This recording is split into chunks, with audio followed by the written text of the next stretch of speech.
दोस्तों, आप सभी लोग कैसे हैं? उम्मीद करते हैं आप सभी लोग ठीक होंगे। दोस्तों, आप सभी का मेरे YouTube चैनल अपराध की कहानी में स्वागत है। आज की कहानी एक ऐसे व्यक्ति की है जो शक करता था, उसे लगता था कि उसकी प्रेमिका किसी और से बात भी ना करे। उसके इस सनक और शक के कारण सगाई टूट गई। दोस्तों, आप सबसे अनुरोध है चैनल को सब्सक्राइब करें, चैनल लाइक करें और कमेंट करें। अपने दोस्तों के साथ शेयर जरूर करें। बहुत से लोग हैं जो सब्सक्राइब नहीं करते हैं। आपके सहयोग से मुझे हिम्मत मिलती है, इसलिए कंजूसी ना करे। कहानी शुरू करते हैं। 17 अप्रैल 2023 को रोशनी का डिजिटल मार्केटिंग का पेपर था।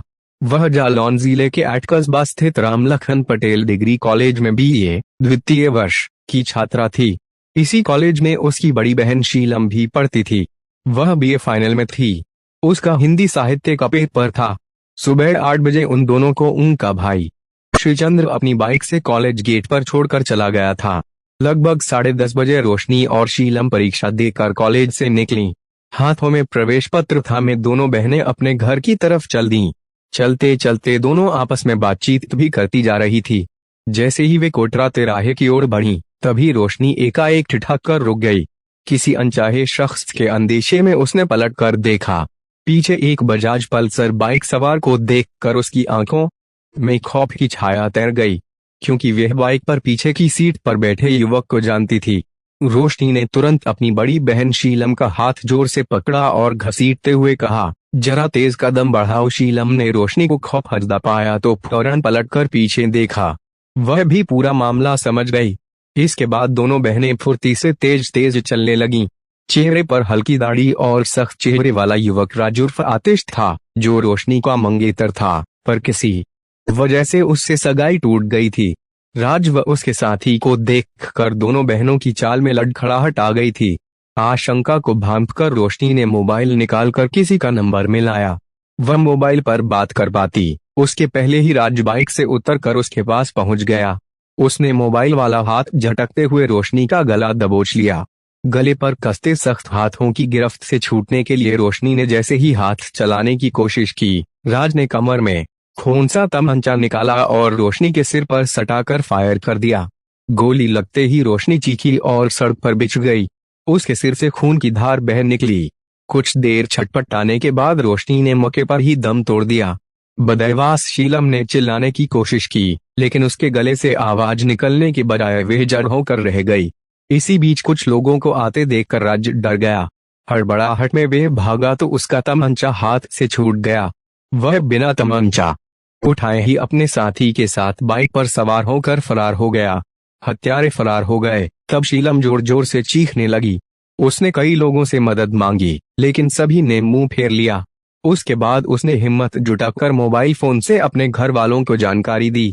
सामने हुई हत्या तमाशबीन क्यों रहे लोग। रोशनी की हत्या की खबर सुनने के बाद घर में कोहराम मच गया। कुछ ही देर बाद मृतका के मम्मी पापा, भाई व परिवार के अन्य लोग वहां पहुंच गए और खून से लथपथ रोशनी की लाश देखकर दहाड़ मारकर रोने लगे। रोशनी की हत्या दिन दहाड़े कस्बे के कोटरा तिराहे के भीड़ भरे बाजार में की गई थी, लेकिन हत्यारों का सामना करने की कोई हिम्मत नहीं जुटा सका था। दुकानदार तो इतने दहशत में आ गए थे कि वे अपनी दुकानों के शटर गिराकर तमाशबीन बन गए थे। दरअसल दहशत इसलिए थी कि एक दिन पहले ही कुख्यात माफिया अतीक व उसके भाई की हत्या प्रयागराज में गोली मारकर की गई थी। लोगों के दिमाग में भय था कि इस हत्या का कनेक्शन कहीं उस वारदात से तो नहीं जुड़ा है। घटनास्थल से कोतवाली की दूरी मात्र 200 मीटर थी। कोतवाल अवधेश कुमार सिंह चौहान को वारदात की खबर लगी तो वह कुछ पुलिस कर्मियों के साथ घटनास्थल पहुंच गए। पुलिस के पहुंचते ही भीड़ का सैलाब उमड़ पड़ा। कोतवाल अवधेश कुमार सिंह ने मामले की जानकारी वरिष्ठ पुलिस अधिकारियों को दी। फिर निरीक्षण में जुट गए। 21 वर्षीय रोशनी की हत्या सिर में गोली मारकर की गई थी। शव के पास ही 0.315 बोर का तमंचा पड़ा था, जिससे उसकी हत्या की गई थी। पुलिस ने तमंचे को साक्ष्य के तौर पर सुरक्षित कर लिया। मृतका का मोबाइल फोन व प्रवेश पत्र भी वहीं पड़ा था। पुलिस ने उसे भी सुरक्षित कर लिया।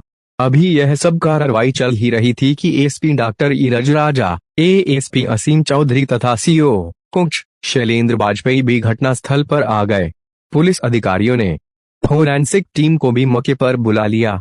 पुलिस अफसरों के आते ही चीख पुकार बढ़ गई। मृतका की मम्मी सुनीता, पापा मानसिंह तथा भाई श्रीचंद्र दहाड़े मारकर रोने लगे। पुलिस अधिकारियों ने किसी तरह उन्हें शव से अलग किया, फिर घटनास्थल का बारीकी से निरीक्षण किया। फोरेंसिक टीम ने जांच कर साक्ष्य जुटाए। घटनास्थल पर मृतका की बहन शीलम मौजूद थी। पुलिस अधिकारियों को उसने बताया कि उसकी बहन रोशनी की हत्या उसके मंगेतर राज उर्फ आतिश ने की है। वह कंदौरा थाने के गांव जमरेही का रहने वाला है। रोशनी और राज आपस में प्रेम करते थे। मम्मी पापा ने दोनों का रिश्ता भी तय कर दिया था, लेकिन जब रोशनी को पता चला कि राज गुस्से वाला, शकी व संकी स्वभाव का है तो रोशनी ने उससे शादी करने से इनकार कर दिया। इससे वह नाराज हो गया और रोशनी को डराने धमकाने लगा। रोशनी नहीं मानी तो आज उसने गोली मारकर उसकी हत्या कर दी। उसके साथी को वह जानती पहचानती नहीं है। निरीक्षण व पूछताछ के बाद पुलिस ने मृतका रोशनी के शव को पोस्टमार्टम के लिए जिला अस्पताल भिजवा दिया। साथ ही मृतका की बड़ी बहन शीलम की तहरीर पर भागंडवे की धारा 302 के तहत राज उर्फ आतिश तथा एक अज्ञात व्यक्ति के विरुद्ध रिपोर्ट दर्ज करा दी। पुलिस ने ऐसे ढूंढ निकाला आरोपी एसपी डॉक्टर ईरज राजा ने छात्रा रोशनी हत्याकांड को बड़ी गंभीरता से लिया। आरोपियों को पकड़ने के लिए उन्होंने पुलिस की 4 टीमें गठित की। एक टीम सीओ कुंज शैलेंद्र वाजपेयी तथा दूसरी टीम कोतवाल अवधेश कुमार सिंह की अगुवाई में गठित की। एसओजी तथा सर्विलांस टीम को भी सहयोग के लिए शामिल किया। इन चारों टीमों ने आरोपितों के हर संभावित ठिकानों हमीरपुर, कंदौरा, जमरेही, विवार तथा धनपुरा में ताबड़तोड़ दबिशें दी, लेकिन सफलता हाथ नहीं लगी। शाम 5 बजे कोतवाल अवधेश कुमार सिंह को मुखबिर के जरिए पता चला कि आरोपी राजहट थाने के गांव सोमई में किसी परिचित के घर छिपा है। इस सूचना पर पुलिस टीम ने सोमई गांव में दबिश डालकर और उसे दबोच लिया। पुलिस टीम ने उसकी बिना नंबर प्लेट वाली बजाज पल्सर बाइक भी बरामद कर ली। पूछताछ के लिए उसे थाना एट लाया गया। थाने में जब उससे सख्ती से पूछताछ की गई तो वह टूट गया और रोशनी की हत्या का जुर्म कबूल कर लिया। उसने बताया कि रोशनी उसकी प्रेमिका थी, वह उससे शादी करना चाहता था। घर वाले भी राजी हो गए थे, लेकिन रोशनी ने शादी से इनकार कर दिया। उसने उसे प्यार से भी समझाया और धमकाया भी, लेकिन जब वह नहीं मानी तो उसे मौत की नींद सुला दिया। तुम्हारे साथ जो अन्य युवक था उससे तुम्हारा क्या संबंध है? कोतवाल अवधेश सिंह ने पूछा। सर, वह मेरा भाई रोहित उर्फ गोविंदा था। वह हमीरपुर जिले के विवार थाने के गांव धनपुरा का रहने वाला है। हमारे और रोशनी के बारे में उसे सब पता था।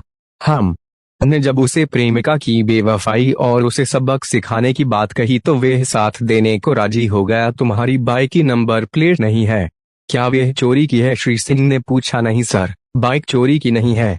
हमने पहचान छिपाने के लिए नंबर प्लेट जंगल में छिपा दी तथा खून से सने कपड़े चिकासी गांव के पास बेतवा नदी में फेंक दिए थे। चूंकि सबूत के तौर पर खून से सने कपड़े तथा नंबर प्लेट बरामद करना जरूरी था। कोतवाल अवधेश कुमार सिंह ने आरोपी राज की निशानदेही पर कपड़े व प्लेट बरामद करने पुलिस टीम के साथ निकल पड़े। अब तक अंधेरा छा चुका था। राज जब पचखौरा नहर पुलिया के पास पहुंचा तो उसने पुलिस जीप रुकवा दी। वह नीचे उतरा और बताया कि यही नहर झाड़ियों में उसने नंबर प्लेट छिपाई थी। पुलिस के साथ राज झाड़ियों की तरफ बढ़ा, तभी अचानक उसने कोतवाल अवधेश कुमार सिंह के हाथ से सरकारी पिस्टल छीन ली और फायर झोंकने की धमकी देकर भागने लगा। पुलिस टीम ने भी उसकी घेराबंदी कर जवाबी कार्रवाई शुरू कर दी। राज ने एक फायर किया, तभी पुलिस ने भी गोली चला दी। पुलिस की गोली राज के पैर में लगी, जिससे वह जख्मी होकर जमीन पर गिर पड़ा। घायल राज को तुरंत जिला अस्पताल में इलाज हेतु भर्ती कराया गया। पुलिस की अन्य टीमें दूसरे आरोपी रोहित उर्फ गोविंदा को पकड़ने के लिए अथक प्रयास में जुटी रहीं, लेकिन वे हाथ नहीं आया। पुलिस जांच में एक ऐसे शकी व सनकी प्रेमी की कहानी सामने आई, जिसने एक होनहार छात्रा की सांसें छीन ली और स्वयं का जीवन भी अंधकारमय बना लिया। मौसी के घर ऐसे बड़ी प्रेम की बेल उत्तर प्रदेश का एक जिला है जालौन। इसी जिले के 8 थाना अंतर्गत एंदा गांव में मानसिंह अहिरवार सपरिवार रहते थे। उनके परिवार में पत्नी सुनीता के अलावा 2 बेटे हरीश कुमार, श्रीचंद्र और 4 बेटियां रजनी, मोहनी, शीलम तथा रोशनी थी। मानसिंह किसान था। खेती बाड़ी से ही वह अपने परिवार का भरण पोषण करता था। उसका बड़ा बेटा हरीश कुमार उरई में प्राइवेट जॉब करता था, जबकि छोटा बेटा श्रीचंद्र खेती के काम में हाथ बंटाता था। 2 बेटियों रजनी व मोहनी के जवान होते ही मानसिंह ने उनका विवाह कर दिया था। मानसिंह की सबसे छोटी बेटी का नाम रोशनी था। वह बहुत चंचल थी, इसलिए वह किसी से भी बातचीत में नहीं झिझकती थी। रोशनी से बड़ी शीलम थी, वह भी बातूनी व हंसमुख थी। दोनों बहनें सुंदर तो थी ही, पढ़ने में भी तेज थी। दोनों एट कस्बा स्थित राम लखन पटेल महाविद्यालय में पढ़ती थीं और साथ साथ कॉलेज जाती थीं। कॉलेज में लड़के लड़कियां साथ पढ़ते थे, लेकिन कभी किसी लड़के की हिम्मत नहीं हुई कि वे इन दोनों बहनों से पंगा ले। रोशनी की मौसी अनीता कदौरा थाने के गांव जमरेही में ब्याही थी। वह रोशनी को बहुत चाहती थी। बात उन दिनों की है जब रोशनी ने इंटरमीडिएट की परीक्षा पास की थी। मौसी के बुलावे पर वह जमरेही गांव पहुंची। वहां मौसी ने उसकी खूब आवभगत की और कुछ दिनों के लिए उसे अपने घर रोक लिया था।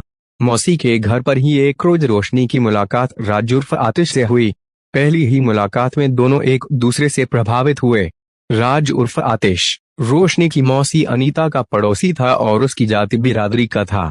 चूंकि राज का अनीता के घर बेरोकटोक आना जाना था, इसलिए उसकी मुलाकातें बढ़ने लगीं।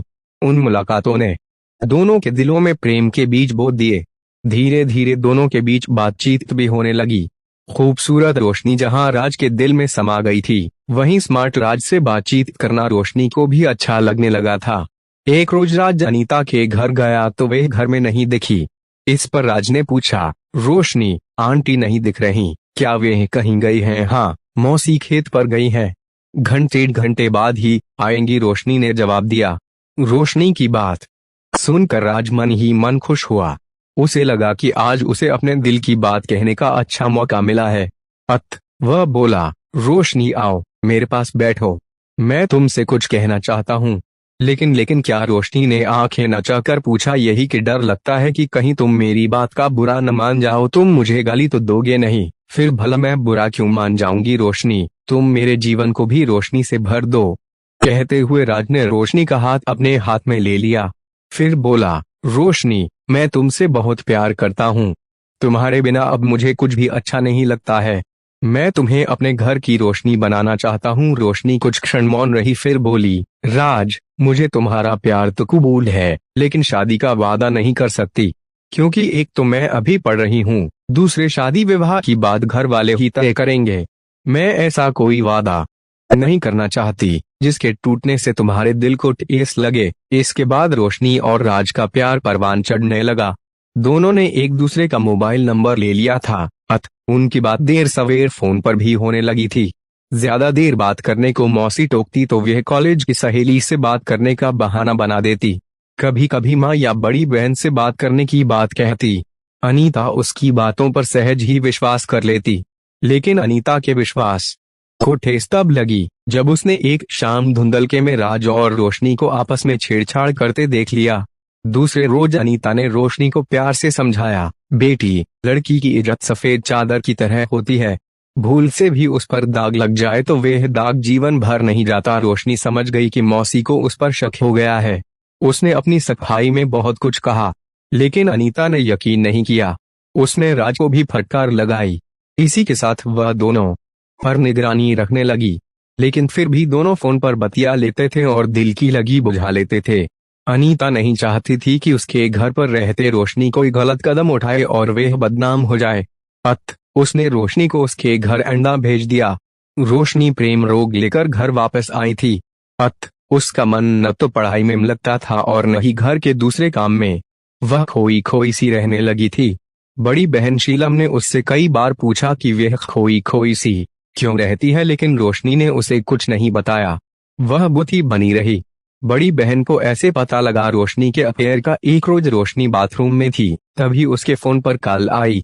कॉल शीलम ने रिसीव की और पूछा, आप कौन और किस से बात करनी है? इस पर दूसरी ओर से आवाज आई, मैं राज बोल रहा हूँ, मुझे रोशनी से बात करनी है। जब वह मौसी के घर जमरेही आई थी, तभी उससे जान पहचान हुई थी। ठीक है, अभी वह घर पर नहीं है, कह कर शीलम ने कॉल डिस्कनेक्ट कर दी। फिर सोचने लगी कि कहीं रोशनी किसी लड़के के प्यार के चक्कर में तो नहीं पड़ गई, कहीं रोशनी उसी के प्यार में तो नहीं खोई रहती। यदि ऐसा कुछ है तो वे आज भेद खोल कर ही रहेगी। कुछ देर बाद रोशनी बाथरूम से बाहर आई तो शीलम ने पूछा, रोशनी, यह राज कौन है? तू उसे कैसे जानती है? दीदी, मैं किसी राज को नहीं जानती। रोशनी धीमी आवाज में सफेद झूठ बोल गई। देखो रोशनी, अभी कुछ देर पहले जमरेही से राज का फोन आया था। वैसे तो उसने मुझे तुम्हारे बारे में सब कुछ बता दिया है, लेकिन मैं सच्चाई तुम्हारे मुंह से सुनना चाहती हूँ। रोशनी समझ गई कि उसकी आशिकी का भेद खुल गया है। अब सच्चाई बताने में ही भलाई है। वह बोली, दीदी, जब हम मौसी के घर गए थे तो वहाँ हमारी मुलाकात मौसी के पड़ोस में रहने वाले अशोक अहिरवार के बेटे राज उर्फ आतिश से हुई थी। कुछ दिनों बाद ही हमारी मुलाकातें प्यार में बदल गईं और हम दोनों एक दूसरे को प्यार करने लगे। दीदी, राज पढ़ा लिखा स्मार्ट युवक है, परिवार की आर्थिक स्थिति भी ठीक है। राज मुझे बेहद प्यार करता है और शादी करना चाहता है। सच्चाई जानने के बाद शीलम ने सारी बात अपनी मम्मी सुनीता तथा पापा मानसिंह को बताई तो उनके आश्चर्य का ठिकाना न रहा। उन दोनों ने पहले प्यार से फिर डरा धमका कर रोशनी को समझाने की कोशिश की, लेकिन रोशनी नहीं मानी। दोनों भाइयों ने भी रोशनी को समझाया, पर रोशनी ने राज से बातचीत करनी बंद नहीं की। वह कॉलेज आते जाते तथा देर रात में राज से बातें करती रहती। रोशनी की दीवानगी देखकर घर वालों को लगा कि यदि रोशनी पर ज्यादा आसक्ति की गई तो कहीं ऐसा न हो कि रोशनी पीठ में इज्जत का छुरा घूमकर अपने प्रेमी के साथ फुर न हो जाए। इसलिए मानसिंह ने अपने परिवार के साथ इस गहन समस्या पर मंथन किया। फिर निर्णय हुआ कि रोशनी की शादी राज के साथ तय कर दी जाए, लेकिन शर्त होगी कि शादी बीए फाइनल करने के बाद ही होगी। इसके बाद सुनीता अपने पति मानसिंह के साथ अपनी बहन अनीता के घर जमरेही पहुंची। उसने बहन को राज और रोशनी के प्रेम संबंधों के बारे में बताया और दोनों की शादी तय करने की बात कही। अनीता को दोनों के संबंधों के बारे में पहले से ही पता था, सो वह राजी हो गई। अनीता ने कहा कि राज पढ़ा लिखा है, संपन्न किसान का बेटा है, सबसे बड़ी बात जात बिरादरी का है। रिश्ता हर मायने में सही है। सबको रिश्ता उचित लगा तो मानसिंह ने अशोक अहिरवार से उनके बेटे राज उर्फ आतिश के रिश्ते की बात चलाई। अशोक भी तैयार हो गया। उसके बाद रोशनी का रिश्ता राज के साथ तय हो गया। शर्त यह रखी गई कि रोशनी जब बीए पास कर लेगी तब दोनों की शादी होगी। इस शर्त को राज व उसके घर वालों ने मान लिया। शादी तय हो जाने के बाद राज का रोशनी के घर आना जाना शुरू हो गया। वह हर सप्ताह बाइक से रोशनी के घर पहुंच जाता। रोशनी उसके साथ घूमने फिरने निकल जाती, फिर शाम को ही वापस आती। इस बीच दोनों खूब हंसते बतियाते, रेस्तरां में खाना खाते और जमकर लुत्फ उठाते। उन पर घर वालों की कोई पाबंदी न थी। उन्हें किसी प्रकार का कोई डर भी न था। इस तरह एक साल बीत गया। रोशनी अब तक बीए प्रथम वर्ष पास कर द्वितीय वर्ष में पढ़ने लगी थी, जबकि उसकी बड़ी बहन शीलम तृतीय वर्ष में पढ़ रही थी। दोनों बहनें कस्बा स्थित राम लखन पटेल महाविद्यालय की छात्रा थीं। वह घर से कॉलेज साथ ही आती जाती थीं। रोशनी को फोन पर बतियाने का बहुत शौक था। कॉलेज से निकलते ही वह बतियाने लगती थी, जबकि शीलम गंभीर थी। उसे फालतू बकवास पसंद न थी। मंगेतर को ऐसे हुआ रोशनी पर शक। एक रोज राज ने रोशनी को कॉल की तो उसका नंबर व्यस्त बता रहा था।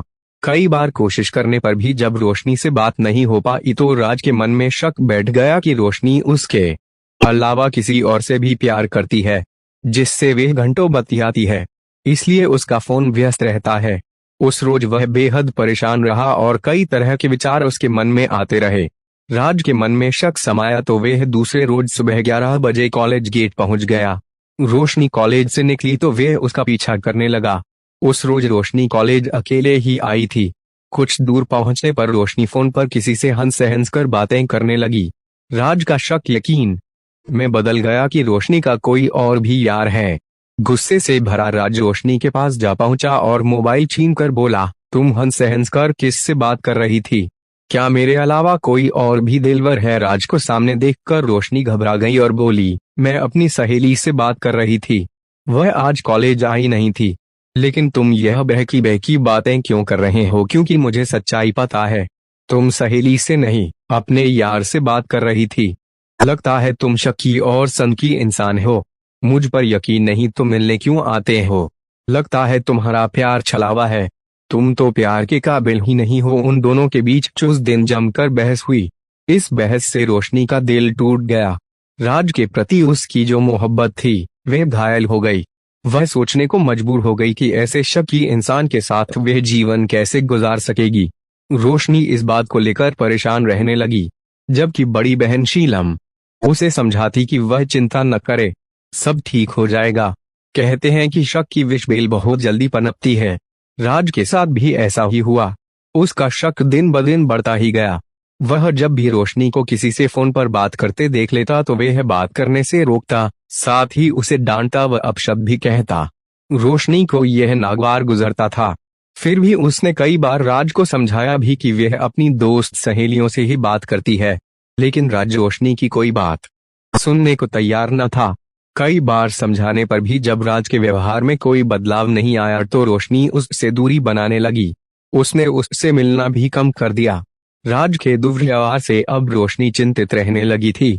सुनीता ने बेटी के माथे पर चिंता की लकीरें पढ़ी तो उसने एक रोज रोशनी से पूछा, बेटी आजकल तू गुमसुम रहती है, चेहरे से हंसी भी गायब है, खाना भी समय पर नहीं खाती, आखिर बात क्या है? माँ की सहानुभूति पाकर रोशनी की आंखों में आंसू आ गए। बोली, माँ मैं राज को लेकर चिंतित हूँ। वह शकी इंसान है, फोन पर किसी से बात करते देखता है तो शक करता है। मैंने उससे दिल लगाकर भूल की है। मैं ऐसे शकी इंसान से शादी नहीं कर सकती। बेटी के दर्द से सुनीता भी तड़प उठी। उसने यह बात पति मानसिंह को बताई तो उसका पारा भी चढ़ गया। इसके बाद मानसिंह ने अपनी पत्नी व बेटों से विचार विमर्श किया और शादी तोड़ देने का निश्चय किया। रिश्ता खत्म करने की जानकारी मानसिंह ने अशोक अहिरवार व उसके बेटे राज को भी दे दी।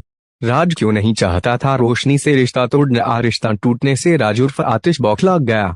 उसने रोशनी से बात करने की कोशिश की, लेकिन उसने कॉल रिसीव ही नहीं की।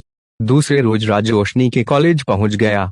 रोशनी कॉलेज के बाहर आई तो उसने पूछा, रोशनी रिश्ता तुमने तोड़ा है या तुम्हारे घर वालों ने? मैंने अपनी व घर वालों की मर्जी से खूब सोच समझ कर रिश्ता तोड़ा है। क्यों तोड़ा है? राज ने पूछा। इसलिए कि तुम शक्की व संकी इंसान हो।